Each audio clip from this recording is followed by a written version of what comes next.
Welcome all to Let's Get It, where we attack today's local or national hottest sports topics. I'm your host, Randy Dutkin, and let's get after it.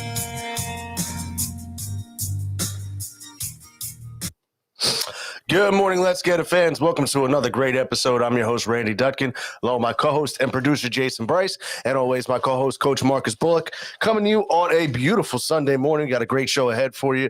Going to get into some Eagles talk, get into a little bit about what's been going on with the Sixers. They had a very much needed win on Friday night, and we're also shortly going to be joined by Coach Damian Ware of the Penns Grove High School boys basketball team to kick off our basketball season stretch like we did last year. So very excited about what we got on tap today, excuse me. But Jay, how we doing this morning? We're doing very well. You know what? I'm feeling good. It's a nice day out. Nice day to do some leaves. Look like. I see you got the short sleeve on. Everybody else got still in winter. You know what? Mode.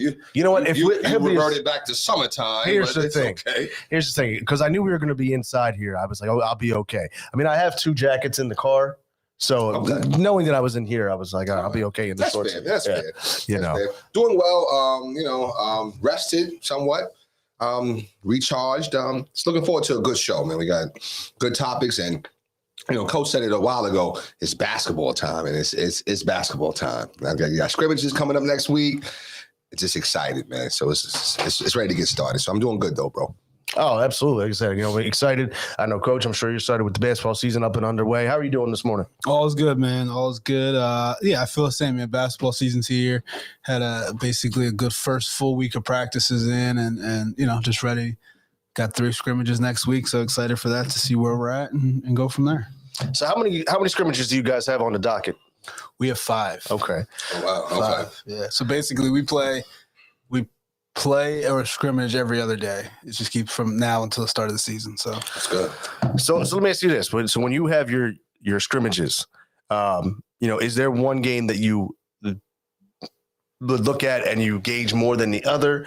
Is there a game where you say, okay, you put people in certain situations to kind of to test them? How do you go about the scrimmage approach? So our scrimmages are always like tough teams. Like, so we play probably 1, 2, 3, 4 of our scrimmages are going to be top 15 teams in South Jersey this year. So, so there's no taking it easy. There's no taking it easy, and then it also, it just prepares us for everything. We have a bunch of teams that are going to press, teams that play zone, teams that have a lot of size, teams that are quick. So it's just going to, prepare us for what, hopefully we will see throughout the season. But I think what we try to do is we usually scrimmage 5 quarters. Those first 4 quarters we give to our top guys who are going to play the most minutes. And then that 5th quarter we kind of give to the guys who are trying to prove themselves. Okay. So everybody gets their shot to kind of see where they're at and go from there. Nice. Very nice. Yeah. I was just curious because, with every approach, everyone has game 1 is easier, game 2 is easier, but you just right off the bat. And now the intensity level too, like you said, with all those teams being in the top 15, it gets you guys rolling quickly. Right. So, like I said, we got a lot going on today. We got a great show. The first thing I really kind of want to get into, I know Coach Ware is going to be joining us shortly, but just a little bit is talk about that Sixers game on Friday night. We were talking about it before the show started about how much of a great win that was. And I think that we worded it properly, that it was a much needed win. The way that the Sixers jumped out early on Friday night, they had a huge first quarter lead. And then in the second quarter, they really fell apart. Third quarter was, back and forth. But the way they jumped out, if they would have blown that lead, it would have been terrible. Coach, what are your thoughts? Yeah, I mean, I was in that third quarter. I was sitting at home with my son. I'm like, I hate this team. I'm done with them. I'm like, just the way. And I don't want to start off with negative, but and I said this before, I still don't understand why Shake Milton is in the game. I don't get it. He played that third into the fourth quarter. I think he played most of the third, then most of the fourth until about 5 minutes left. And I just don't understand. He brings nothing to the table. But once Doc brought the starters back in and they kind of figured it out and made some big plays. Danny Green hit a big shot. Embiid he wasn't good. He was okay down the stretch. He made a big shot. And then I think that the key for them was the defense. They didn't, and I still don't understand why Trae Young didn't take the last shot, but it was a great win because they needed it so badly. If that would have gotten away from them, that would have hurt, and I think that would have been a big setback. Yeah, I agree. Totally agree, actually. But you know what? How did Shake play? Shake played okay in the first half, though, right?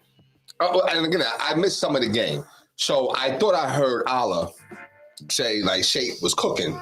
If it wasn't for him, they would have whatever. But you're right about. I don't like playing him or Korkmaz late. Yeah, I just think that. Well, they're undisciplined players. Exactly. They're very undisciplined. I think Shake is undisciplined. Korkmaz, I think he's a little more disciplined. He's just not. We were talking a couple of weeks ago that you thought that he made a turn the page. He didn't turn the page. Yeah. He didn't turn the page. Well, He didn't turn the page. Like he's good. Like you made a good point. You said when he's got the starters in, then he can get busy. But if he doesn't have the starters in, then he's struggling. But I was happy to see them win, though, to be honest with you. I thought that they needed that win. Curry has to hit that three that he missed. He has to hit that. And he can't be afraid to take that next one either. All right. So, because I'm like, when I start seeing like nervous, I'm like, oh, please don't turn the ball over. Just don't turn the ball over. And Embiid hit that big shot. It seems like John Collins is like he gets up for the Sixers. Is it just me or what? So that dunk he had in this game, to me, was more impressive than the dunk in the playoffs. Really? Okay. Because like in the playoffs, Embiid was caught in between. He wasn't sure where to go. John Collins pushed off him to get the dunk. Right. Like, it was like it looked better. Right. But this one last night, Friday night, he dunked on. I forget who was it?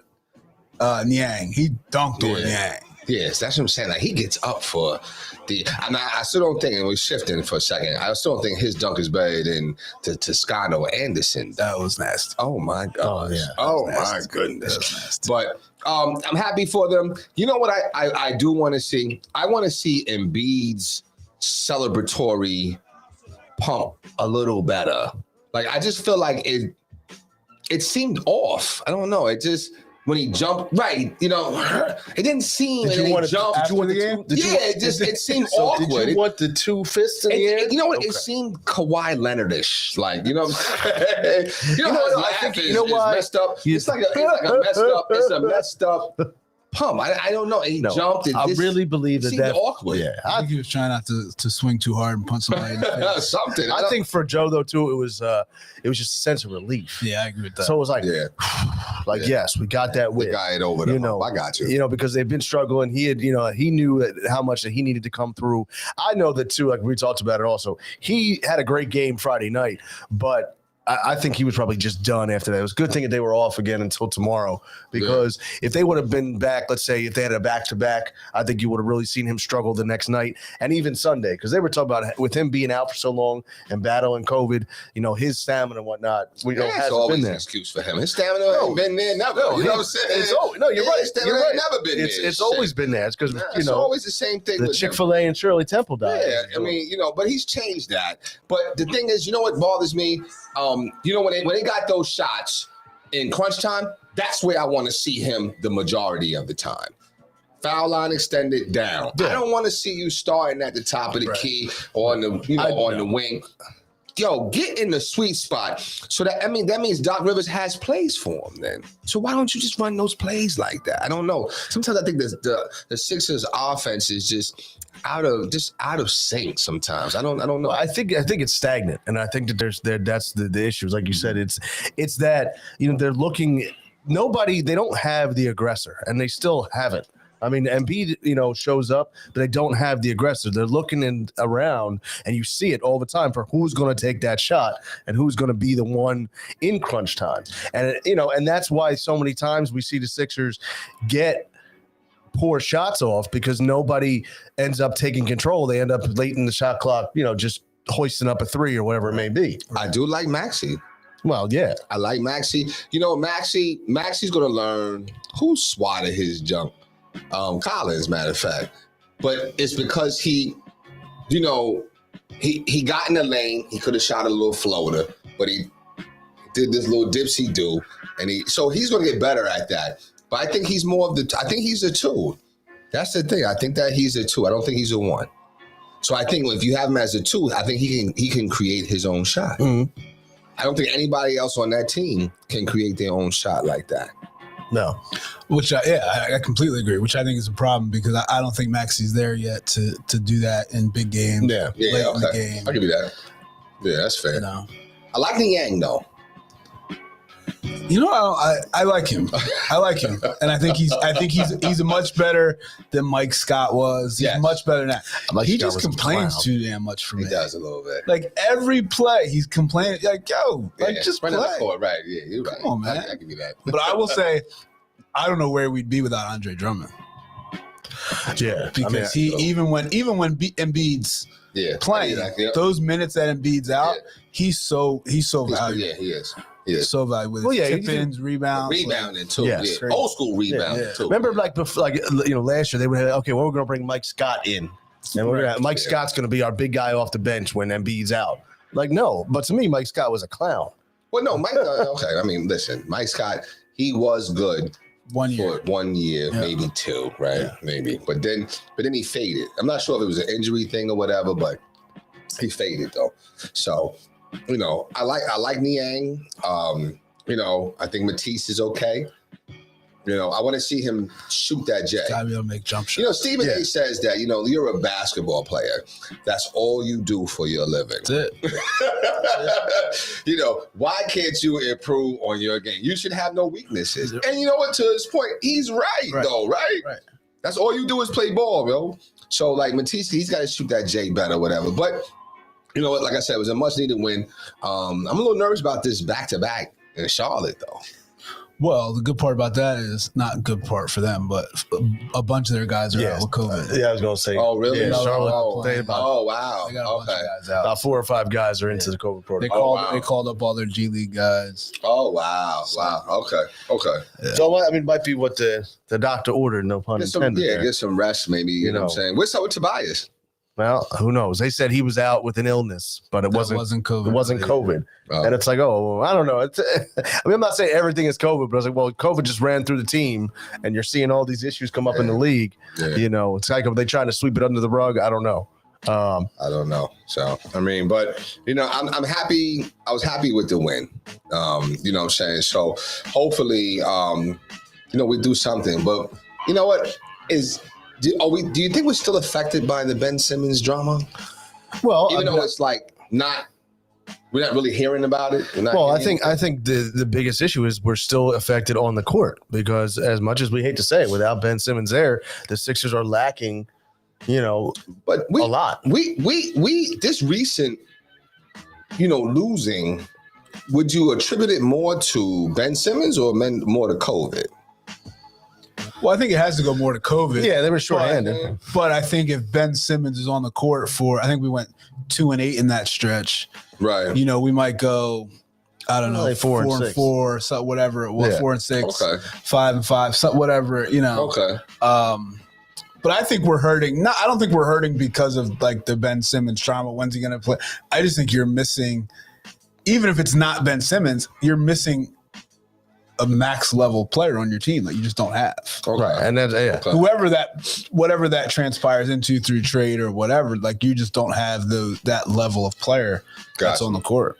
Okay. Yeah. And that's the biggest issue is you're having, you're missing that piece, like you said. And, if you have money tied up and you're not getting anything for it. Right. Which is a testament to the guys on the court because if you go through, what people are saying, people are still picking them to be a top 4 team, even without Simmons. So that's pretty, strong in what people think about them. Yeah, I mean, because they look at the Sixers as when they're healthy and they have Joel, Niang's been playing well, Drummond, like you said, obviously Tyrese has stepped up his game to a level they didn't think so. They're still a very good team, and if you have Joel Embiid healthy, you still can be a top 4 team in the East. Right. I mean, you think back to the years when AI was able to carry the Sixers, for years. As long as you had that star, you're going to be okay. Yeah. Yeah, I just think that, I don't know. Listen, what do we get back in return? That's the thing. Like, I think Damian Lillard is going to want to leave Portland, right? So, but I'm hearing that he only wants to go to New York. That at least that's well, what they had I the new watched. drama, the drama out They there. have their own issues, so Right. which I think is also gonna get something happening now that they have a new GM, Right. all that's gonna happen. I think they're gonna try to make a big move, but keep Dame. I think they're gonna try to make. They have to try to make. I mean, CJ's the obvious piece. I think they have to try to make a big move. One more thing that they can try to do to keep Dame happy. So I think that the only thing you can really do, that's big for them is CJ, which I gladly take CJ. CJ, would you, yeah. Is it even swap though? No, I think we get more back. Okay. Yeah, I think exactly. I think Ben brings more than CJ does, especially and so therefore that's the best. That's the best scenario Sixers fans could hope for too, where we actually win a trade.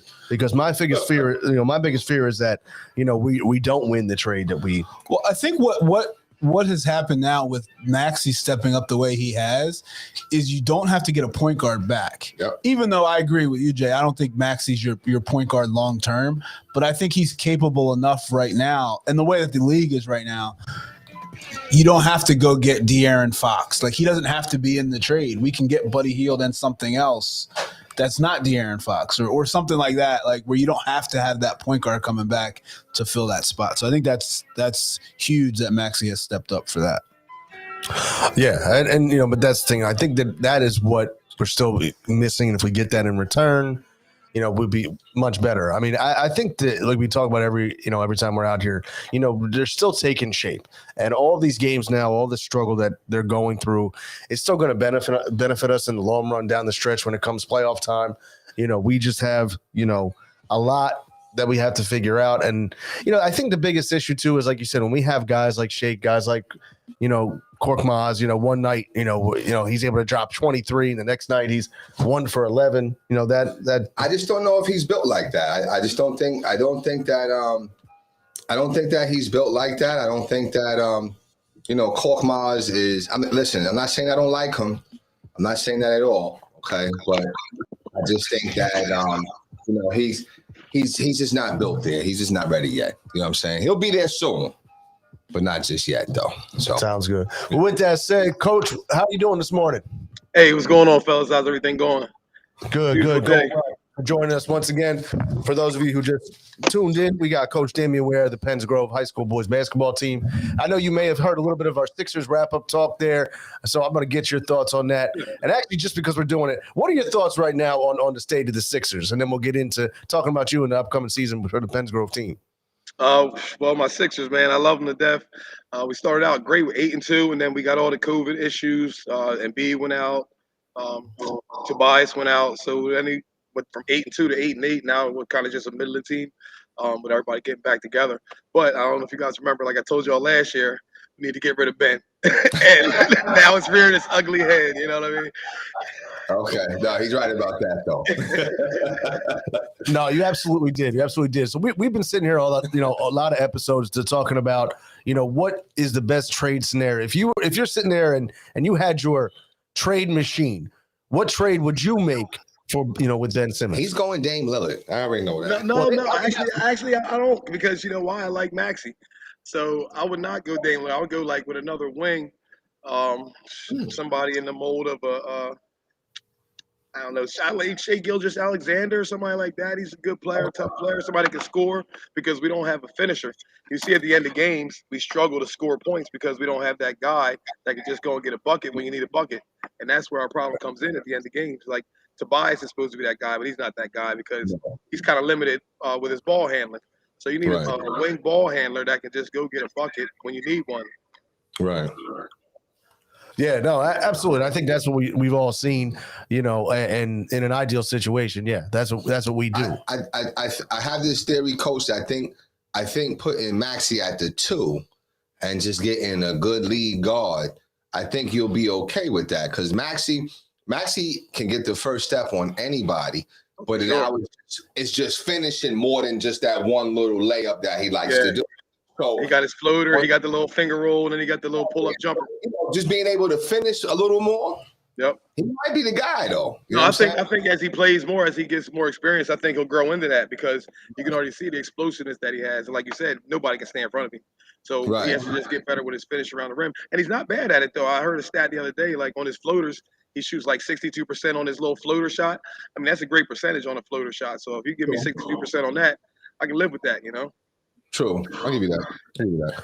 Yeah, absolutely. I'll give you that. Well, absolutely. So, all right, Coach. Well, listen, I know even right now you're a shoot around. Appreciate you joining us up. So, give us a little bit of a preview on your season. What's some of your big name players and what are your expectations that you may have for this upcoming season? Well, this year is kind of like last year. It's a new team coming in. We graduated 8 seniors last year, and we have a whole new group of kids. Only 2 kids from last year's team. That would be Anthony Thomas and Cameron Bailey. That played varsity last year. So it's a whole bunch of new guys. We got a new kid that moved to Pennsgrove from Rancocas Valley. I believe he's going to be a pretty good addition to our team. And we got a couple younger guys that are going to step up and get some playing time. So we'll see what they're made of. But I'm looking for a good season. I think we'll be very competitive, and I think we'll win our fair share of games, you know. Yeah, no, absolutely. I know that, like I said, I got a privilege to have a firsthand view last year of the team, and it was exciting to watch. In general, and we talked about it last year when you joined us, but again, for some of our watchers that aren't familiar with you as a coach, what is your MO? What is your approach to the game? Well, my players will tell you first and foremost is defense, and if you don't play defense, you're probably not going to play much. So we really hone in on the defensive principles of keeping your man in front of you, playing great help side defense, helping the helper, boxing out, closing out under control without just running and flying by guys. Guys have a tendency to just want to run and jump at somebody when they're closing out, but we really trying to hone in on closing out under control, keeping everybody in front of you. And of course, we run a full court press. Somewhat either man press or zone press all game. So, keeping the pressure on and being relentless, a relentless and attack attitude. That's the mentality that I have. So I try to instill that into my players as well, because I feel like if you can keep a team on their heels, then they can't get into what they want to get into. A lot of teams like to run sets. They want to get into their system. So if we can disrupt that by applying pressure and keeping them in front of us without fouling, obviously, and just making them uncomfortable, I feel like that's a good recipe for us. Absolutely, Coach. What are your thoughts on that approach? No, I mean that's defense wins games, defense wins championships. Got to be able to play D, which I completely agree with. Coach, going into I guess we're kind of finishing up the first full week of practice.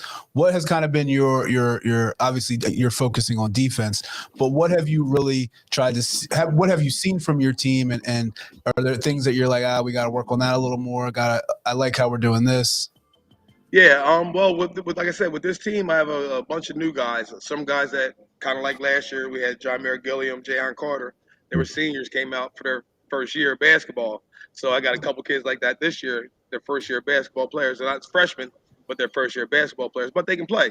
So it's really just honing in on learning them how to get a feel for the game. Because a lot of times kids are used to just playing pickup, running up and kind of throwing any kind of shot.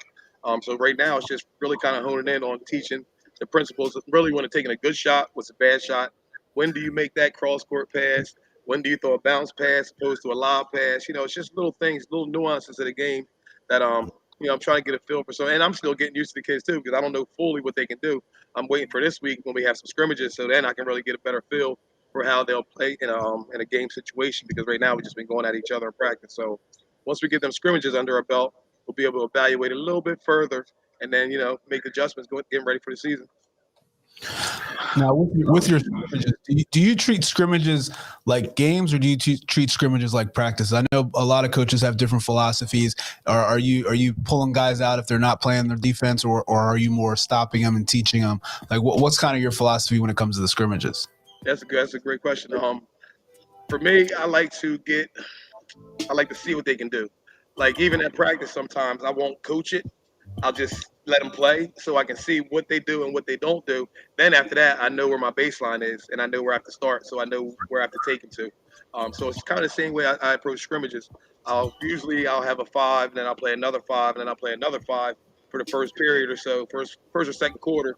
And then the second half, I'll mix and match with them different groups from how I thought they played in the first half, just to see how different lineups play with each other and how the different rotations are going to coexist during the season. So yeah, I definitely treat it more like a scrimmage than a regular season game. I'm not going to totally go crazy if somebody misses the block out or something like that in a scrimmage game. I will tell them about themselves, but I'm not going to lose my mind as if the game's on the line. You know what I mean? Absolutely. So, Coach, it's actually interesting because I don't know if you saw it. We had actually just posted a question in our last show about what makes a captain. Oh yeah, he responded. He did. Okay, and one of the things was with you having a new team, pretty much overall. Great question. What is your role right now when you're watching your team? How do you see your players, the characteristics, build themselves into a captain? Like, what can your players do right now to elevate themselves to that level? Well, first and foremost, is being accountable. You must be here on a daily basis. Like if you're a guy that's missing a day here and there, you missed one day, or you missed 2 days because you had something, whatever. Listen, I don't have time for excuses. Either you're gonna be here, you're gonna commit yourself, or you're not gonna be here and commit yourself. So that's the first thing. I need daily attendance, and I need you to be here working your butt off every single day. And the leadership aspect of it. Sometimes guys develop into leaders over time, and sometimes guys are just natural leaders. I feel like right now at this point we have a couple guys that are developing into leaders because they've been here and they know what's going on and they know what I expect. That's the main thing because a lot of the newer guys don't know what to expect. They've never been coached by somebody like me before. I'm very intense and very high energy, very passionate about it, and some guys don't know how to handle that. But the guys that have been here, they know what it is, so they can kind of lead the guys on. Look, this is what you're gonna do. Yo, make sure you got this. Make sure you got that. Otherwise, coach gonna lose his mind. You know what I mean? So make sure So the guys that are showing the leadership, the guys that kind of can do what they're going to do before I'm going to say it. Guys that know what to expect and guys that know what to do before I even tell them to do it. Now, on that note, have you named Captain Jet? How do you go about that actual That was process? my next question. Yep. I have not yet, but I have a candidate right here next to me. Uh-oh. I'm gonna bring him over right now. Actually, at this time.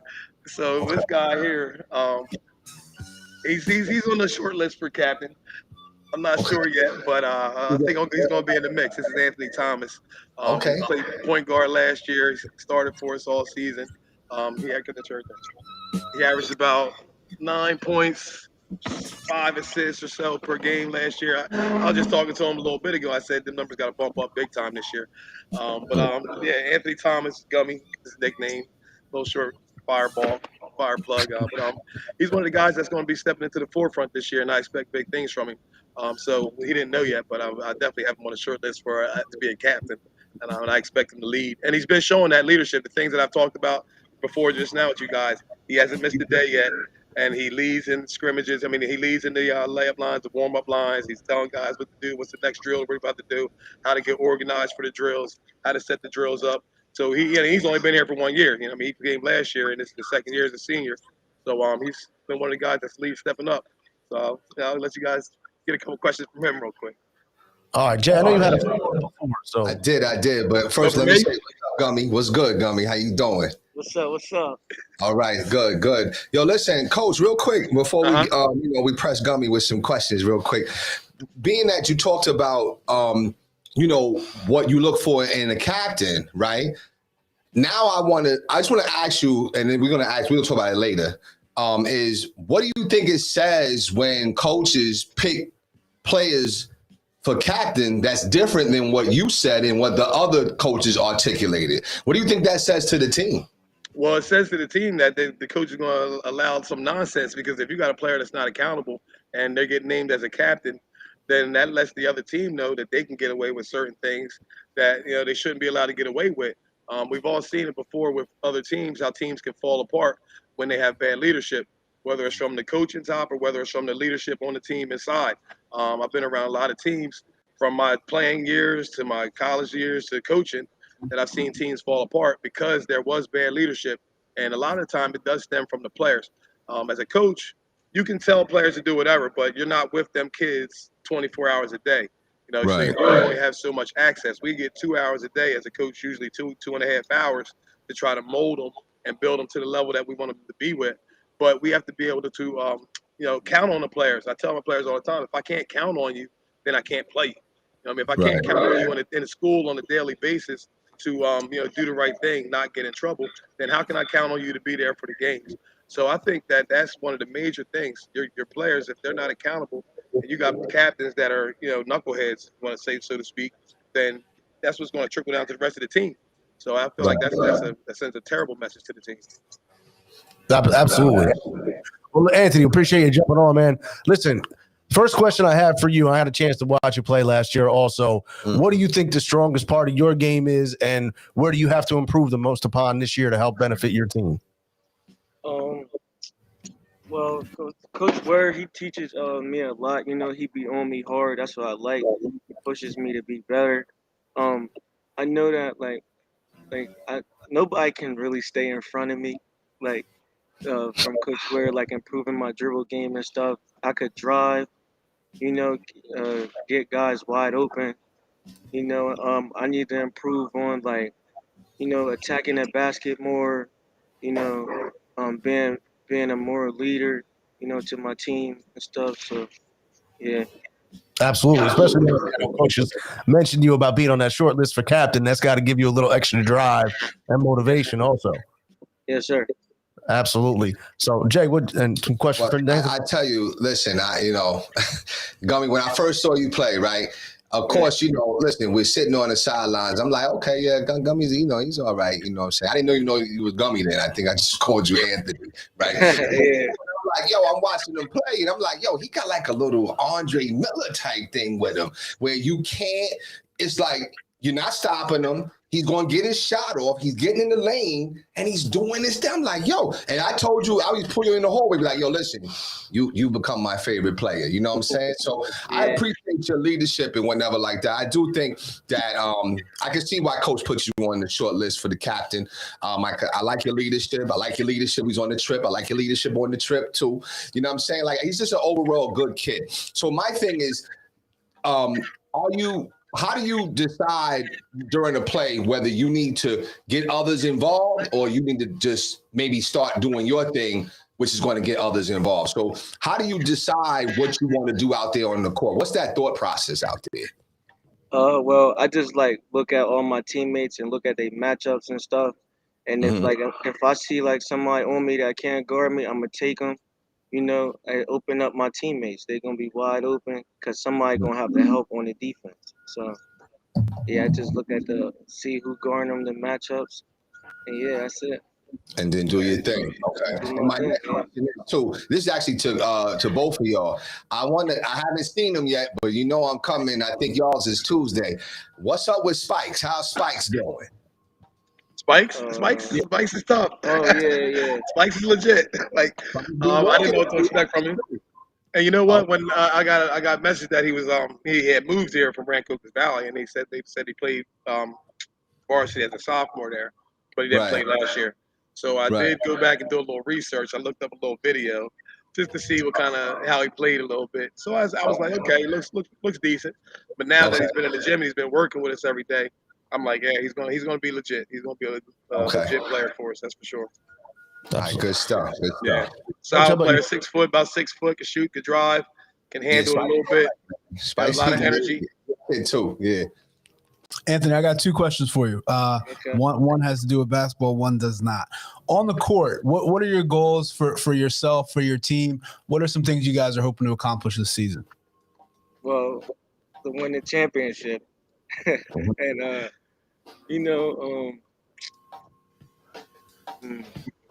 well, like Coach Ware be telling me, I need to attack more. I should be averaging around 15 points a game. 5 assists. But on playing for Coach Ware, defense is number one always. If you don't got no defense, you can't play here at Penfield. So Coach Ware just pushes us every day to be, a better team. We in the gym after school working. We don't play around in here. You play around, you go home. So yeah, Coach Ware just being a great coach. I love it. And this question, I always ask you this question. How did you get the nickname Gummy? Well, when I was a kid, you know how babies grow up with teeth, their teeth growing in their mouth. So when I was growing up, I didn't have teeth. So when I smiled, all you seen was gum. So my aunt came up with the name Gummy. Never know. Oh man, I thought it was gonna be your haircut or something like that. He loved gummy bears. I didn't even know that. Oh, that's dope, though. Yeah. That's cool. That's cool. So Cool. I got one other question for you, Anthony, too. And, you talked about with, coach pushing you and whatnot, and off the court and whatnot. How do you, obviously, now you're on that short list, but even before that, how did you approach keeping your teammates in line, off the court, in school, kind of doing your thing to ensure that the right thing's going on? Because it's hard to be, keeping your teammates in check and not overstepping the boundaries. So how would you go about doing that with your teammates? I'm like me and all my teammates. We all talk on and off the court. We all friends and stuff. We always playing basketball at the courts or something when we not ever in the gym. We don't really have a lot of knuckleheads over here where I have to really have to say anything to any of them like that. But if I do, I just go up to them and be like, yo, let's go, do the right thing. Don't get yourself in trouble or something. Absolutely. You hit the nail on the head. For teams to be successful, when everyone is friends on the court, on the field, off the court, that's what makes success also. And another question for you, and I think that we're going to ask that too, is what are your goals for yourself, post basketball, after high school? What are you looking to do? Really, my goal is to go to college for sports, but, if not, have a business or something. So, that's what I plan on doing. Very cool. Good. Listen, I expect great things from you. You know what I'm saying? I got a high admiration for you, Gummy. So, I expect you to do great things on and off the basketball court. So, yes, kudos to you. Kudos to you too. Again, Coach Ware. Yes, sir. Definitely can't wait for Tuesday. Tuesday, right? Tuesday at Pennsville. Yeah, who y'all scrimmaging this week? Pennsville. We're at Pennsville Tuesday, and then Northern Burlington on the 10th at home. Yeah, so and then we got the KIPP School on the 13th and Egg Harbor Township as a scrimmage as well. Got you. Now, Pennsville, is that with Lead Pipe? Yeah. Is that with Lead Pipe Joe's picks? Yes, That's my boy, Joe Wachowski, yo. Coach Joe. Right, Coach Joe. Okay, Yeah. All right. So I get to see y'all. He's got a too. young cast of characters that he's excited about down there. Good stuff, though. Good stuff. Sounds good. Coach, any last thoughts or questions? No, I mean, I wish you guys the best of luck. Anthony, you got a new fan in myself. I can see you carry yourself like a professional, and when Coach Ware and Jason over here speak highly of you, that means you got some good things going for you. Yeah. Well, we got to ask one last question. I do want you can stop, then you can end it, Randy. Gummy, who's your team? Who's your favorite basketball team? Well, wherever LeBron goes, that's my So forget everything I just said about it. These bandwagon kids. These kids are straight bandwagon kids nowadays, man. Wherever LeBron goes, whatever. Besides basketball, are you a football guy or anything? You follow football? Yeah, he's running back. Yeah, that's what I thought. So, who's your football team? Eagles. Okay, there we go. At least you got something right. I mean, so let me ask you this: can we always ask everybody, what are your thoughts on the state of the Eagles right now? We ask a lot of people to come on local teams. What's your thoughts on the Eagles? I like our quarterback. Our quarterback's decent. I don't know. A lot of teams are dominating us, so I understand. we're still young. We're absolutely still young. I guess everybody's ready for Minshew Mania today. I guess I don't know. Listen, I'll tell you one thing. I'm just waiting for him to go off for about 300 yards and 3 touchdowns, and all of a sudden, for the next 2 weeks, you're going to hear about how Gardner Minshew could take over as quarterback for the Eagles. So that would be as much as I want them to win. I would say I would rather them win without him doing that. You know what I mean? Yeah, and then I hope they run the ball 40 sometimes, and he throws 2 picks. Yeah, give me 2 picks and a win. Yep. Exactly. 2 picks and a win. Listen, Anthony, Coach, much appreciated. Let you guys get back to your shoot around, but thanks again for joining us, and definitely check in again with you guys later on in the season. Good luck to you guys. All right, fellas. Take care. Have a good one. Yes, sir. See All right. y'all later, man. Take it easy. Yes, sir.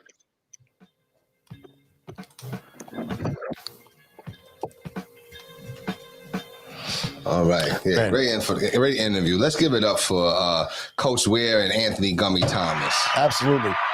Absolutely. And that's why I brought up the football, because I knew that he's a big part of the team down there. Yeah. You just talked during their shine. So let me just give him Wow. You know what I'm saying? Let me give him some more shine. You know what I mean? My goodness. Oh, man. And, Hayes here on their own show. I'm telling you, it's tough. Tough crowd. But great stuff. And and He really is like, I'm telling you, I was watching him, and in my mind was like, he's just like a regular, guard kid, you know what I mean? But then I'm watching, I'm like, hey, man, you was there. I remember. Yeah. When you brought up Andre Miller, I said, yeah, it's a good comparison. This kid, and you know what it's like? It's like, easy, right? Easy initials. Mm-hmm. And you're like, how he get every rebound? Right. How he do it? Right. He's shorter, he's this and that, but at every rebound, he gonna go get it, right? Mm-hmm. He's the same way. It's like, how he get past everybody and just dish it up, lay it in, dish in too. And can I little J too. I'm like, became one of my favorite players, man. No, he's got a great attitude. Yeah, absolutely great attitude. So, good kid. He actually brought up a good point. And, at the end there, we kind of transition over to our Eagles talk. We got our upcoming game today against the Jets. Yeah, I won't watch it. I won't watch it. Why? Because of no Hurts? Yeah. Well, aren't you rooting for the Jets today? It's a New York team. It is a New York. Yeah, they suck though. They suck. I mean, you know what I'm saying? I won't watch it. I probably won't watch it. When did it come on? 1 o'clock or 4 o'clock? They're 1 o'clock today, and it's probably going to be a bad game. You got 2 bad teams, but it's interesting. Like I said, with Jalen Hurts out today and Gardner Minshew in at quarterback, you just wait. If he goes off and he throws for 300 yards and 2 touchdowns, you're going to have a whole bunch of people out there the next 2 weeks talking about, this is what happens when you have a real quarterback, blah, blah, blah. And I'm just waiting for it. So there's two sides of me, like Coach Ware said, that I want to win and 2 picks, so we don't have to worry about that. But then there's the other side of me, just for entertainment value, to see what happens if he goes off and has a good game. He's capable of going off. Like he's done it before. He did it in Jacksonville. Really, he was like the guy out there. Or he had a run. Moment. He had a run. Oh, okay. He had a run. Okay. I think with him, or with the fans, we have to realize we are playing the Jets still. Yes. Mm-hmm. And we are still 5 and 6, Yep. 5, whatever we are. 5 and 6. He can, Minshew should be able to go out there if he's a viable backup quarterback and throw a couple touchdown passes and do what it takes to lead the team. Who's starting for the Jets? Flacco? Yes. I think he should be. But it's crazy because, like I said, too, people are still so anti-Hurts no matter what. I see it all the time. I hear it all the time. People excited about Gardner Minshew out here today. Like, no. Because to me, the evaluation, this is the evaluation period in general, and having a guy, like if Hurts misses a game, it's another evaluation opportunity that you're missing. Well, who's excited about Gardner Minshew? Plenty of people out there. Well, everybody's always excited for the backup quarterback. Yeah. Really? Well, in Philadelphia. Yeah. Because always. Exactly. Always. But I think Hurts, and we can say whatever we want about Rager dropping the ball, blah, blah, blah, blah, blah. Hurts did not play well last week. No. Mm-mm. No. So he's not helping himself in those kind of games. And that was a big game. That was a game where Dallas lost. Yep. You have a chance to come in and actually put yourself in the mix, and you lose. Bad. Like, that was a bad loss. It was, but you talk about Reagan dropping the balls, but the ball hit him in the face. Well, the ball hit him in the listen, everybody has bad games, but you can have, and correct me if I'm wrong, Coach, you can have bad games, but still make winning plays.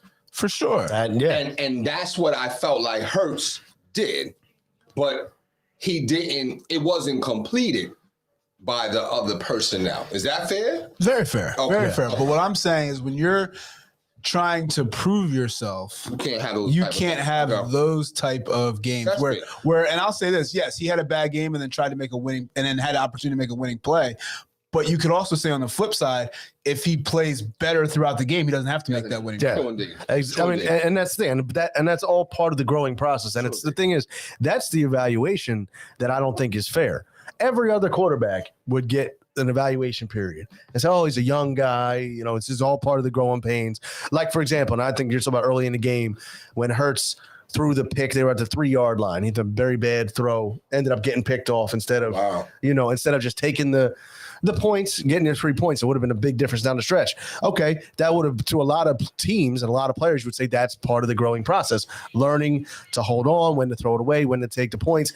But because it's Jalen Hurts and so many people are anti-Hurts, oh, I told you he sucks, told you can't do this, told you can't do that. No, I mean, it's still part of the game. And, here's the thing, too. He was trying to make a play. And how many times people say, oh, I need you to try to make me a play, make it happen. If he's able to make that happen and score, it's the other end of the spectrum. I think Coach brought up a very good point, though, was that, he did not deliver when he needed to.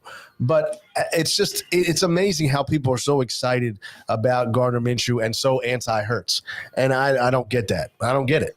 I think I get it, but go ahead. I think it's more of the minority always is louder. Yeah. So I feel like when you say so many people, I think there's a lot of people who feel that way, but I don't think it's the majority of people that feel that way. No. I just think it's like I don't want to get into politics, but like the people who, there was a very interesting school board election that just happened in our South Jersey area. Mm-hmm. And there were some people that were on really far on one side, and they were just super loud. Very loud. But then when the votes came in, it was like, oh, you guys were just loud, but nobody was listening. Mm. So I feel like a lot of that is this, where it's like the people who, and your Carsonites and those people, they're still screaming. But I don't think it's the majority. I don't think it's the majority either. I do think it's the majority of Carsoners. Right. But I don't think it's. Well, I will agree with that. Well, you couldn't deny it. No, I mean, I'm just saying. Like, the guys that I know that are excited for Minshew are the ones that are still saying we should have Carson Wentz. Right. So right, but that's the thing, right? So it's like you're excited for Gardner Minshew. See, and I'm just going to say this, like, it comes into.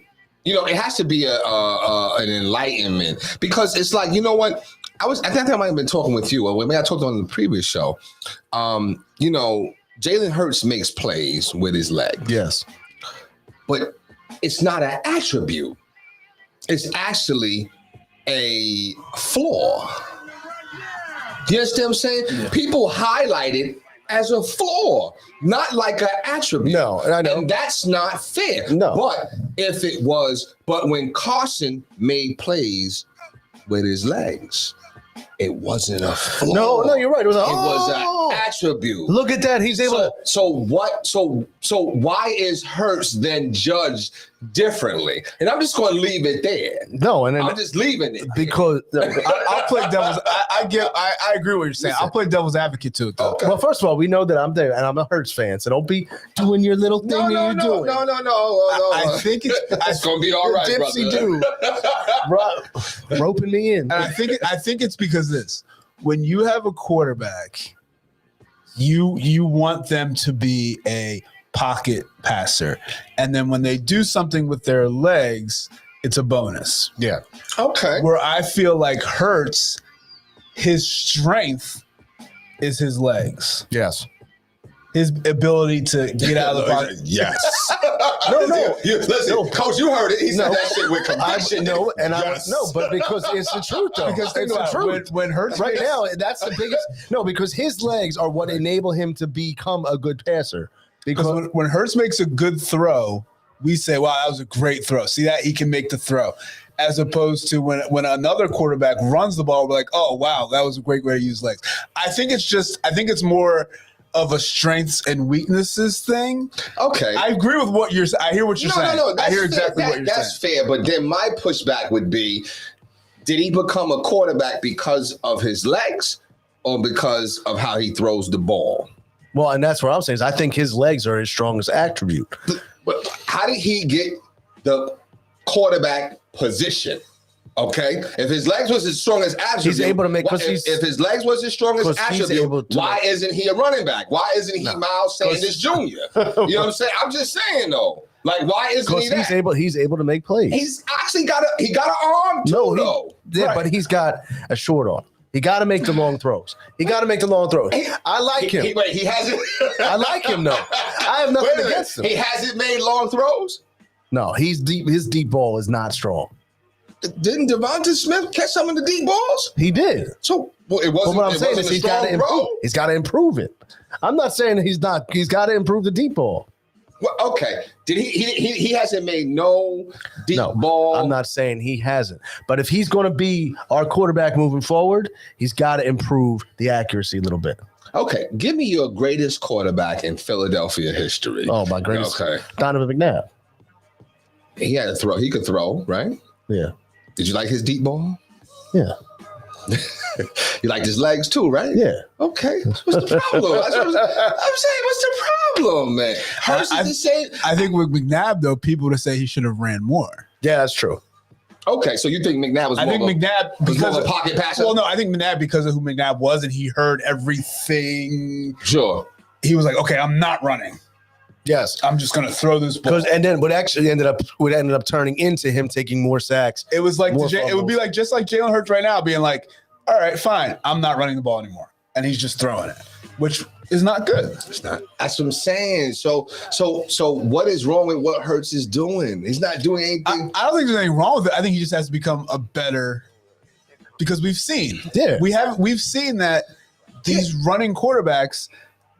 I think the only one I can think of that had any success, which is pretty funny, is Kaepernick. Right. Yeah. Right. Recent success. Right. Meaning really got them to the Super Bowl. He had an arm too, though. Right. Right. So, and I think Hurts's arm just has to become more of a weapon, which I think will open up his strength even more. I just think I think he has the arm strength. I think he has it. I just think that, you know what, sometimes you're prisoner to what the plays that your coordinator calls or your coach calls and stuff. Well, you also too,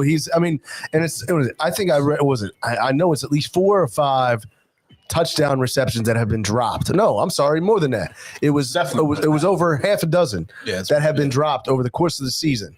And you look at the numbers, and if he would have had 6 more touchdown passes, it would be a whole different ball game. Like there's no reason the Eagles didn't win that game. No. And I can't put that. I mean, you have to put sometimes you win. We have to put it on Hurts. You win but you win ugly games. You have to put the onus on Hurts a little bit. Right. But at the end of the day, can you make the plays when needed? But at the same time, I mean, damn. I mean, it hit when they did the close up of the pictures. Yeah. It's embarrassing. Right. That's embarrassing. And it was 2 drives in a row. Well, no, and then the one hit him off the helmet. That's what I'm saying. I'm just saying, you gotta catch the ball, man. You gotta catch the ball. I left. You remember when they used to back when we had Aguilar, and they always had all the memes of him having 2 stone blocks on his hands. Oh my goodness. Like Rager's got to make that catch. Absolutely. Listen, I went over Al's to get my hair cut last week, and I say, oh man, hey man, you know, it's gonna be all right, man. But he's got to catch the damn ball. He's got to catch the ball. Yeah. Okay. I mean, especially when the Giants get the ball with a minute 20 and give it back to the Eagles with a minute 15. Give it right back. When they got the ball, I'm like, I actually left. I walked out of the room. Like it's over, right? And I just happened to come back. I'm like, how'd they get the ball back? Thank you. That was my thought. I was like, all right, there's no way they get the ball back. How do you do that? You literally, all you had to do was run 2 plays. That's it. You ran a run 2 plays. That's it. You got a 40-minute clock. So it shows you that much of how horrible the Giants are, right? Well, that's why what's his name lost his job as offensive coordinator. Well, he should never had the job. No, he shouldn't have. Okay, because they stripped him from play calling in Dallas for like 7 years. Yeah, and he still got the job.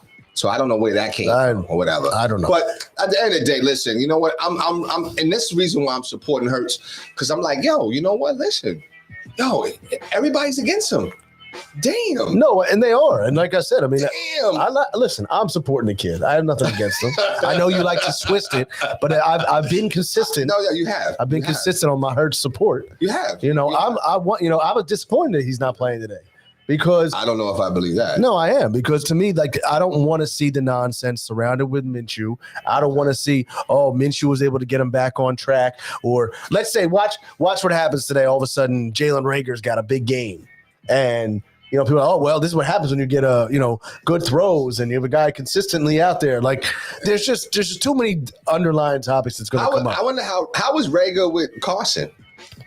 Rager sucked since they came in the He's league. garbage, right? Rager has been trash. What did he say? What was his comment that he said in his post game? I think he said he gave some nonsense excuse or something like that. I forgot what he said. I didn't even hear He made a comment, yo. Because that was the meme. It was like he said, it was just miscommunication or something like that. Between what, your hands? Right. And so then everybody was like, damn. I was like, damn, did the thing hit him right here? And I'm like, they're so frustrated when you look at Jalen Reagor and you look at the fact of what Justin Jefferson is doing. I hate to continuously bring it up, but Justin Jefferson, oh my goodness, he has more. What did they say? He has more yards.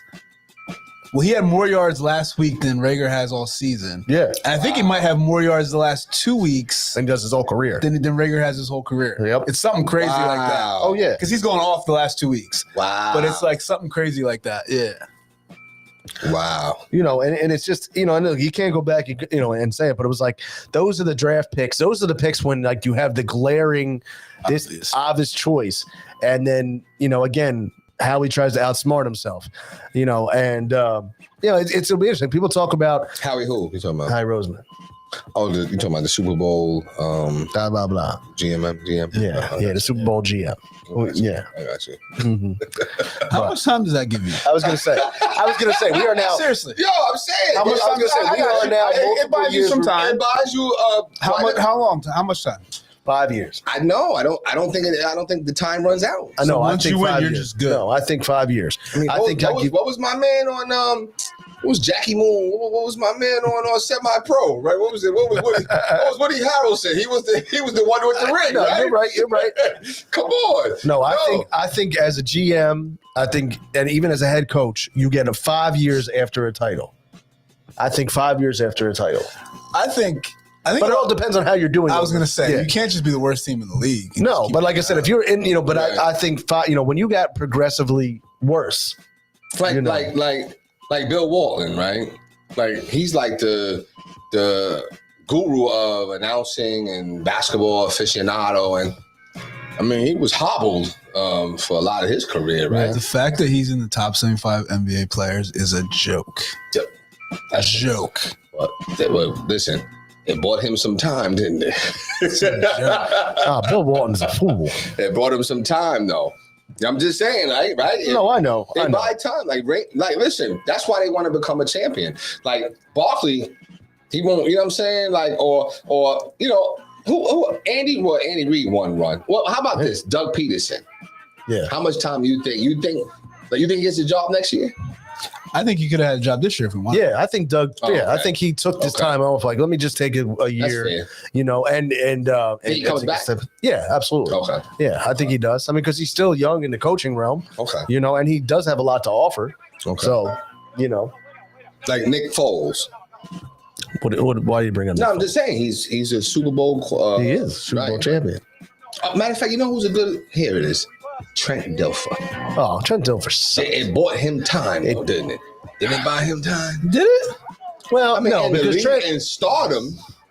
Well, I mean, I guess in the league, no, it didn't. No, right? because but in football acumen, right? Yeah, because he was one of the main football. He was one of the main shit talkers. Yeah, he Monday Night Football, and everyone would say, "No, you didn't win that. Your Super defense." Bowl winning quarterback. Super Bowl. I'm saying. But okay, that's one thing though. But it didn't buy him time in the league. No, it didn't. So that's fair. So Howie Roseman should be able to be a speaker about how to win Super Bowls for the rest of his life. So he just shouldn't have a job. Joe Flacco. That's a good. Joe Flacco, who's he's got a ring under his belt, and because that's bought him some time in the league. Well, Flacco's decline is not because of it's lack of age. skill. It's the age. Age, right. Yeah, right. So, but I mean, that's fair. I mean, I get it. You're right. Listen, hey, listen, Howie Roseman did the right thing for 1 year. Yeah. And you got to give him that credit. For sure. And I think even if, and to your point, Jay, I think if a coach or a GM is not making ridiculous moves, ridiculous decisions where it's obvious that was the wrong thing to do, Right. then I think that's where you get your time. Like, but when you're doing things like the Jalen Reagor thing, like that's just like, what do you like? That's obvious. Mm-hmm. That's an obvious decision that went wrong. Right. Where you have two guys behind him that are now studs in the league. Yeah. That were ranked higher than him. That like you tried to get cute with it. I think that's when. Did he have some flash that made you say, "Oh, okay, he could potentially grow"? Yeah, but he was going to be there. He was going to be there in the next round. Yeah. He was going to be there. Projected to go later. He was projected like a 4th round pick. Okay. And he went. You got the guy sitting there, you got Justin Jefferson, and you needed who it was. And it's a shame because you think about, now you would have Justin Jefferson, you would have Devontae Smith, depending upon depending on your picks work out, but you could still have, when talking about Justin Jefferson, DK Metcalf, you could have had those two players on the team. And you just imagine what would it be? And you're trying to evaluate your quarterback. Right. If you would have receivers for your quarterback to throw to, it would make it a lot easier to evaluate. Yeah. Because right now, people say, "Oh, Hurts." Get him some people who can catch the ball besides Devontae Smith. Mm-hmm. And and then maybe you'll see his deep ball, right? Yeah. This guy. I just see Coach over here smiling. But no, more consistency. But we'll see. Like I said, they should win today, and it's like they should. Not with Gardner Minshew. I'm not. I think it's gonna be a game. Listen, I wouldn't surprise me if they lost today, but they still should be able to win. If they want to say that they are any relevance of a playoff type team, right, then they should be able to jump back and win this. And and the crazy thing is though too is if they win today, they still pretty much control their destiny down the stretch. I like them going into the playoffs. The Eagles can be either deceivingly good or deceivingly bad. Right. All in the same game. They're like right there. Oh, you know what I'm saying? Yep. So I think there's a possibility. I would like them going into the playoffs. Why not? You know what I'm saying? You got the Devonta Smith, you got Jalen Hurts, you got Miles Sanders. You got some weapons there. Man. If they use Miles Sanders the way he should be. Well, you know what? Listen, Sirianni, he's been better. Yeah, like yesterday. Last week he wasn't that good. 5-7. We had mentioned 5-6, 5-7. He's at 5-7, right? Yeah, 5-7. Okay, so he's still in the wild card. Oh yeah. Right so there, like I said, they'll have the Jets. They have one of the easiest schedules. Then they have home versus Washington, home versus the Giants, at Washington, home versus Dallas.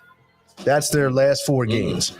So if they can get themselves to the 9-win mark, and they'll need some help, but they could get in.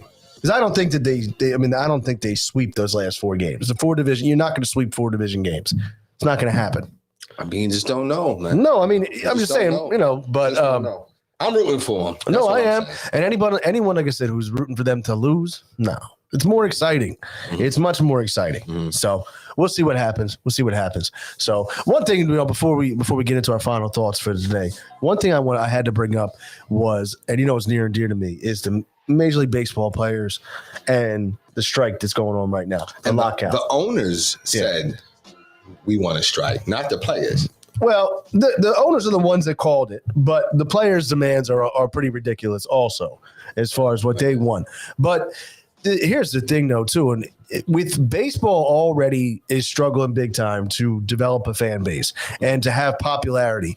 The last thing that it needs is a lockout, and the last thing it needs is players off. Nobody wants to hear about these guys arguing over the dollars and cents when you have these billionaire owners trying to nickel and dime the players. Mm-hmm. And on top of that, what people also forget is it doesn't just impact the players. It impacts every single person who's an employee of the organization. So if you're a Phillies, ticket office employee, guess what? I'm right now, you're not working. This is not working. So, to me, like baseball's just got to get it together. And they got, if this ends up going into the season, which who knows if it will or not, if it goes into the season, baseball's going to take such a drastic hit.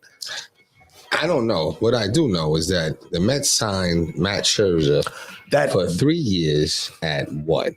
100-something million? Yeah.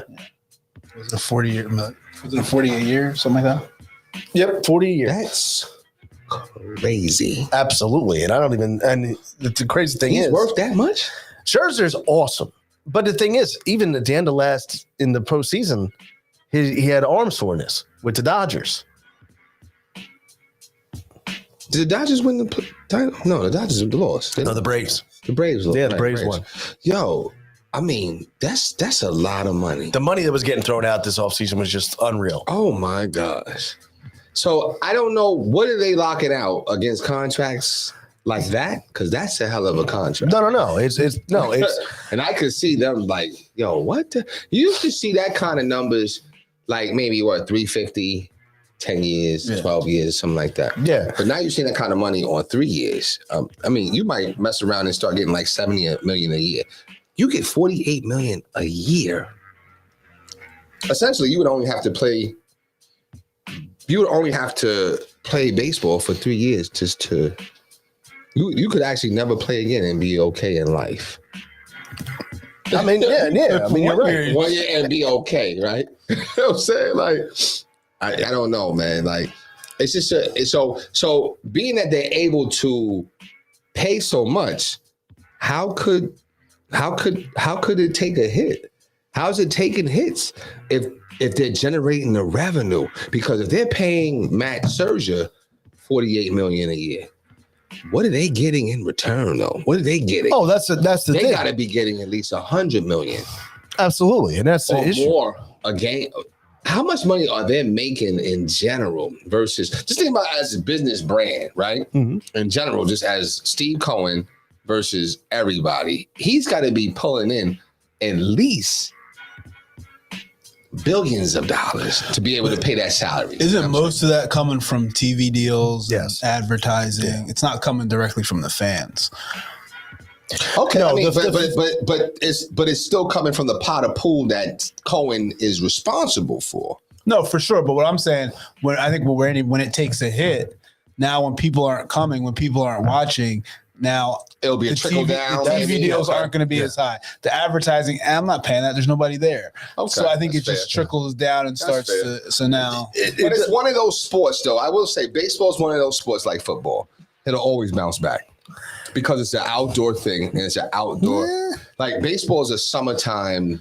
It's a summertime. It is, and it's an international game. And it's summertime when everything is dry. There's nothing out there. Right. You can control whether or not you are. And people love competition. They do. So it's nothing out there. No, it's just frustrating because when you sit there and we talk about it, all the time and people talk about it as a fan, right. When you're sitting here and you're spending half a week's paycheck to take your family to a game and you got these guys battling over budgets, but people also, but on the other hand, go ahead. I don't know where you sit. No, I don't sit. Listen, I don't sit there. I'm saying you got people. I sit up top. Oh, okay. Yeah, But you got the other things people are saying is, we look at it like that, but on a much smaller scale, people are always arguing for salaries, always arguing for hourly rates. Yes. So what is really the difference? Even though maybe you're working in a job and you're arguing for $22 over $20, it's still the same argument as a guy over 22 over 20 million. Absolutely. That's why people too are like, well, listen, I mean, that makes sense. That's fair. So that's fair. But yeah, I mean, but like you said, I don't have a problem with them fighting over it. I just don't want to hear about it. Right. That's fair too. Exactly. Go and play. And the thing is too, is they were bad because they were doing it at a time now where baseball is able to generate a little bit of excitement. Even though there's so much else is going on, they're still able to stay a little relevant with free agency going on. And then you shut down in free agency. So it was like, you kind of gave a little bit of a damage to your sport. So, but I mean, to be honest with you, at the same time, people are looking at the free agent signings, but nobody cares about baseball right now. Yeah, right. You And know, that's you why know, it's a you good got time to college football, you got basketball, Right. you got everything. Right. You That's know. why it's strategic to do it now because nobody's really. I mean, And some then- people, you know what I'm saying? And they hope they can get it done before the season. Yeah, Well, because even in spring training, no one cares if you miss some spring training. Just start the season on time. That's right. Do that. So try to bring that up and talk about that also. So Is there ever a period of time when all the sports are running at one time? yes, yeah, What's that, like October? yeah, September, October. Yeah. Everybody's running, right? Yeah. Yeah. So, but no, listen, you know what? I hope they work it out. I'm looking for my Yankees to do something. I don't know, but we have the same old issues. So hopefully that will plague those concerns and it'll be better. You know what I'm saying? We're not going to do what, I guess we kind of did that already because we got Garrett Cole, right? And sure enough, in the deciding game, he can't step up and get it done. You know what I'm saying? He was Mudo. Yeah, he was. He's Mudo. And he's been Mudo, and to your theory, since he stopped using the gummy sticky substance. Well, wait a minute. Don't knock our previous guest. We don't want to. No. I'm just saying, we don't want to use that word. No. Yeah, but no, you're right. You're right. So, I mean, we'll get into that another show as far as the baseball talk. But I do want to ask this quick question though. Sure. It was back to the captain thing. I want to ask what y'all think real quick. Being that we heard everybody gave a lot of great responses to the question, right? On what it does that constitutes being called a captain. So my question is, what does it say about the team when you name somebody captain that doesn't meet those qualifications? Yeah, I mean, I think Coach Ware nailed it when he said that. It opens up that you're showing your team that's the standard. So this is who I want you to be. And if that person isn't what you're saying that a captain should be, or whatever that person is, that's what you're saying I want this team to be. So if this person isn't dedicated, I'm just using a lot of the words we got on our replies. Right. If that person isn't dedicated, if that person's not consistent, if that person's not a leader, if that person's not accountable, then that's okay for all of you to not be those things also. Yeah.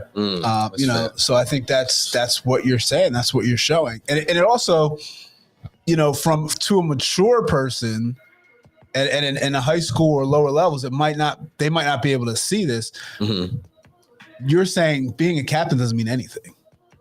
They're watering it down. It just doesn't mean anything. It's just it's a participation trophy because you've made it to be. Wow. You've been in the program this long, so here you get that. Got you. So but that's just another way to look at it. But I think Coach Ware nailed it.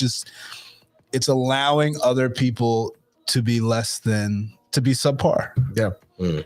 I mean that's exactly. I echo the same thing. Like I said, Coach Ware said it. If your captain. The person is supposed to be the guy that you can look at and say, I want all you to emulate what this guy is doing. Right. The same work ethic, the intensity, the attitude. So if you don't have a guy named in that position who embodies all of that, then you're just watering down, like Coach said, everything else in your program. And I think it's very telling, as Coach Ware as a coach, that's why I asked, he hasn't named his captain yet. Right. Because season just started. I don't know who's doing what. Right. Let's see where we're at. Right. I'm sure he's taking in account all the things that happened since last spring, this summer. Right. I know they played a bunch this summer. I'm sure he's taking all that into account. Right. But let's also see where everybody's at. Right. Right now. So I don't know what they're, why there's a rush to. You're the I don't know why there's no rush. Right. Let it be organically developed. Let it play. Absolutely. So I think I like how he's doing that. Also. Yeah. I think that's one of the, and I wonder if other people see it that way too. Cause I wonder what it says to the kids where they see maybe people, I don't know this for sure, but maybe they see people being captains because of, and they don't know what that is, but cronyism more than actual warranted reasons why this person should be captain. You know what I'm saying? I mean, I think that from my deals with kids, I think they sniff that kind of stuff out. They do. Yeah. Because I think they even see it as that some way when it's not. So I think they're jumping to that as a reason. Conclusion. Okay, I got you. Even, like I said, even sometimes when that's not the case, you know, you see that. But I think kids can usually sniff that kind of stuff out and see that.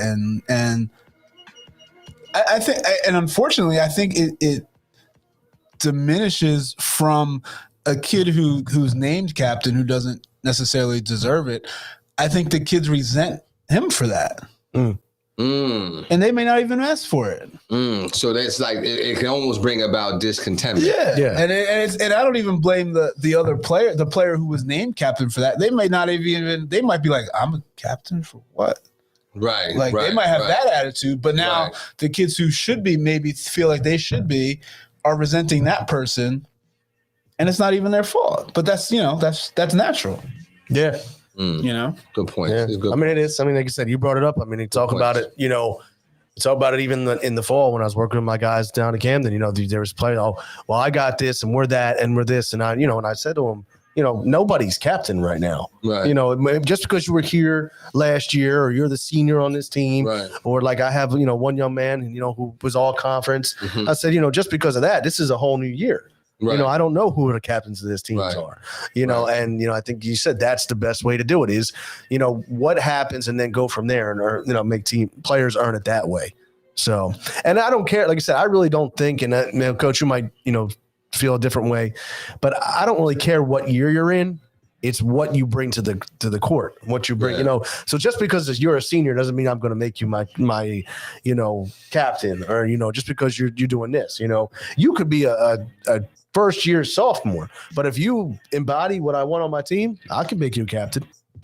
Yeah, I mean, being a senior helps you. That's in a plus category, right? Because that shouldn't more times than not that leads to experience, maturity, X, Y, Z. Yeah, right. but that's not a that doesn't mean you get it, right. That's just that's just a check. That's a positive for you. Absolutely. Yeah, I just think that sometimes, I think, and the reason why I'm asking these questions is because, I celebrate you two, right? So I celebrate you two because you guys are coaches, right?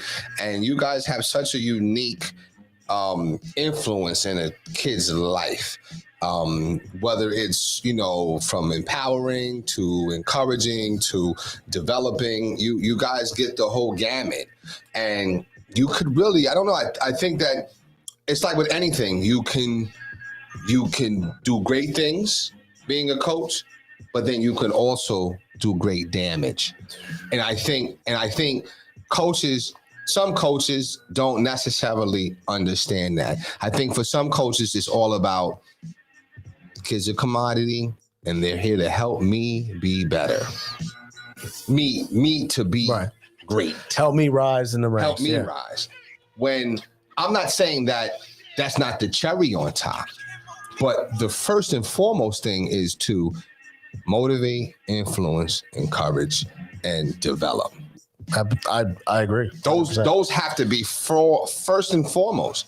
So I think that like I said, you could do good things, or like my girl, her, I love her.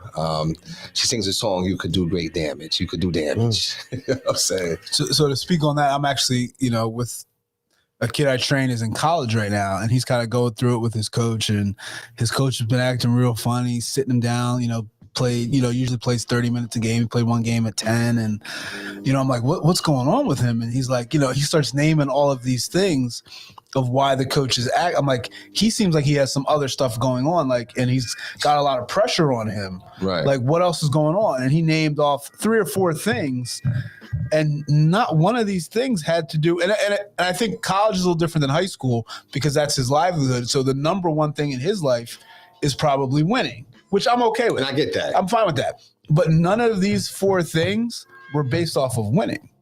It was based off of personal things, individual things, nothing to do with the team. And I'm like, so he's bringing his outside world in here. And now the kid's a junior, has 2 years left that he's eligible for basketball. He said, this is my last year playing. Wow. And this is a kid who's played basketball his whole life. But now he's done just because this coach who is taking things out on him that have nothing to do with winning.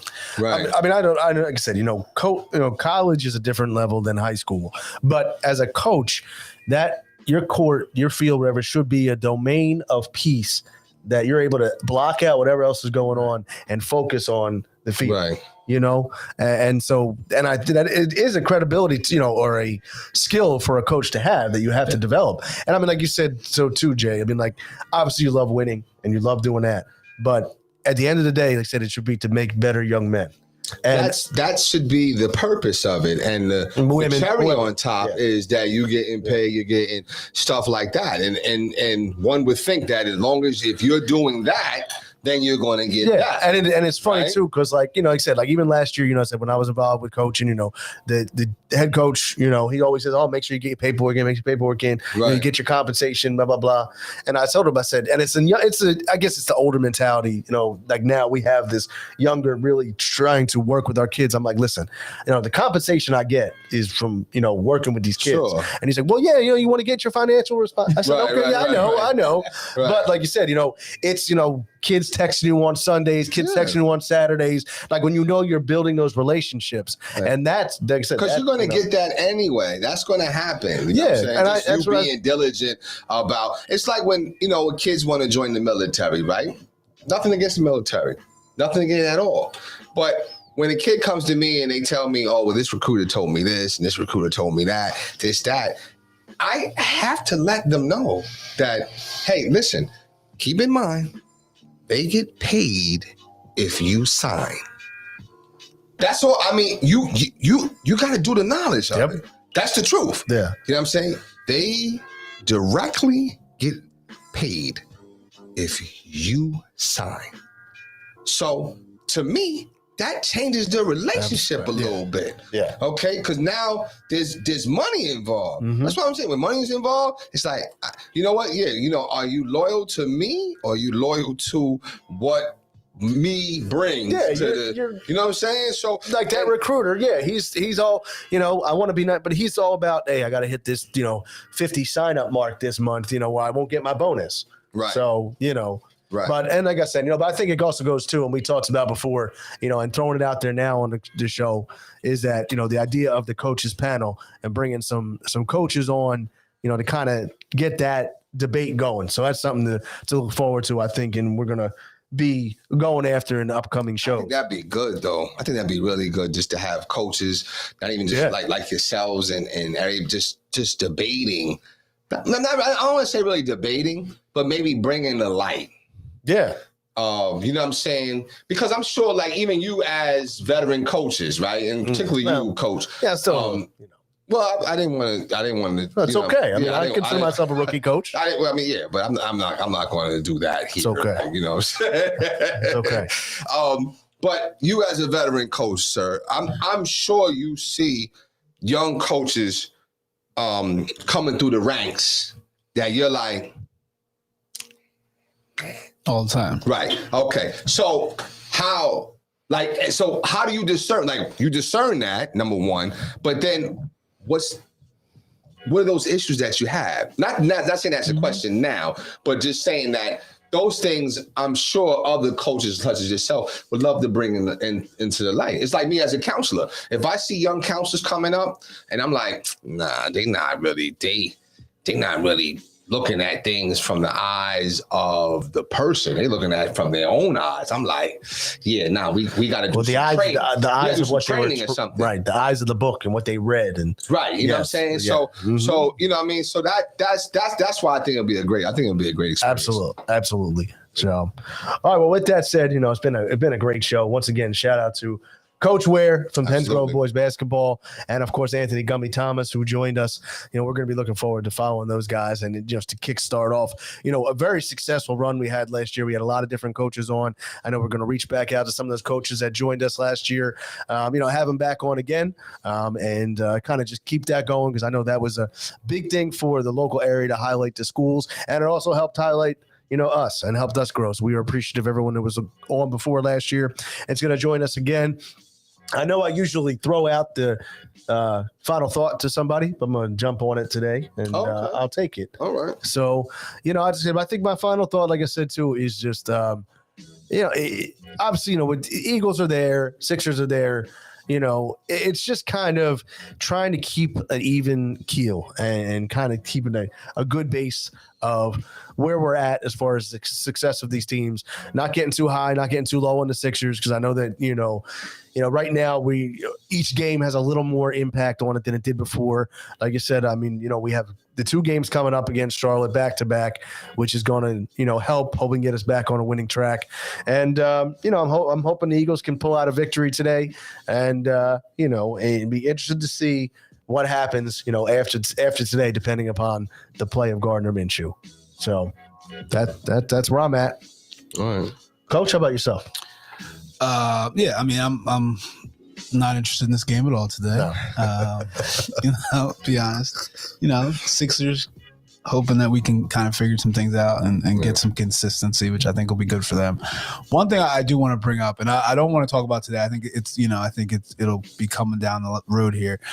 But these college coaches, especially in football, that are leaving school. Oh man, we didn't. Yeah, to go to other places. And the compensation they're getting and the way they're leaving and the things that they're doing is insane. And I think there needs to be something done about it. I don't know how you do it, but we can get into that next week or another show. But just the way that, and I guess it's really Lincoln Riley and Brian Kelly that I'm really speaking of.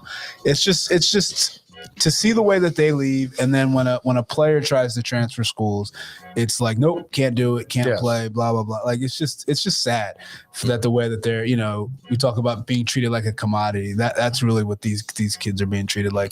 Absolutely. When these coaches are leaving for such big money and such big things that it's insane. So definitely want to get into that in another show. Oh yeah, absolutely. And it's interesting how guys can go from one area to the other and develop accents overnight too. Yeah, it's so. Wait, who's that? So Brian Kelly, who is that Chip Kelly's brother? No.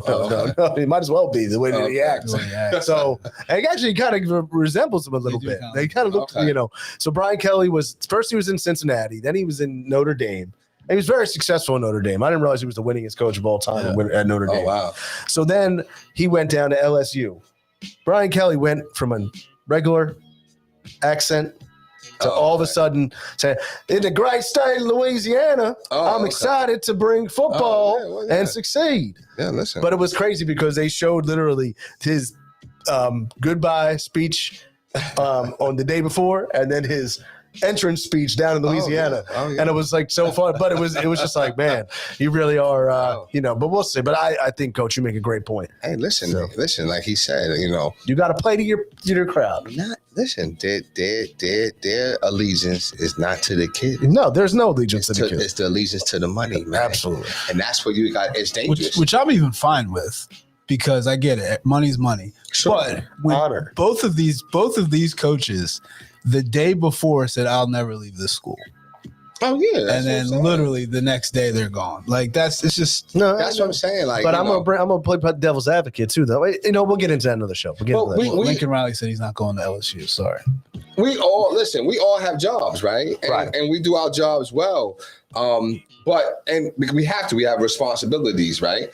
But doesn't mean that there's a balance, though. Like, you know what I'm saying? That's I think it's just helping people find that balance of of what you're charged to do. If your thing is to be coach, it's not just all about winning. Winning's not everything. You know what I'm saying? Now, winning does generate more revenue. Mm-hmm. So then I guess, you know what I'm saying? So it's a tough job. I'm not saying that, being a coach is an easy job, but, being a ref is probably the hardest job in any sports. Yeah. Mm-hmm. That might be the hardest job in America. Probably not, right? Well, I think it's That's a tough job. Well, you don't get any love. No one ever is going to say that ref did a great job. Right. You either just get hated on, and that's it. I mean, you're going to get disrespected. That's it. You're going to get. I mean, you get hurt. You get some awful things said to you for no reason, and you have to control your emotions. Yeah, absolutely. You can't. Has there ever been a ref that ever lost it like Oh, you see him on like, and not at that level, but you On see this him level, yeah. on like the youth level. You see him all the time. Oh yeah. You see it all the time. Yeah. So my man has stopped the game and went right over to him like, listen, now if I hear what so, but anyway, yo, listen, my final thought is, yo, I'm just hoping for a great week. Just hoping for a great week, man. Productive week. And I'm in the Christmas spirit, man. Okay. So we went and brought a new tree. You know what I'm saying? Like I had a tree. And it was good, you know what I mean? But you know what? Over time, it seemed as though the tree, the artificial tree, was lacking water.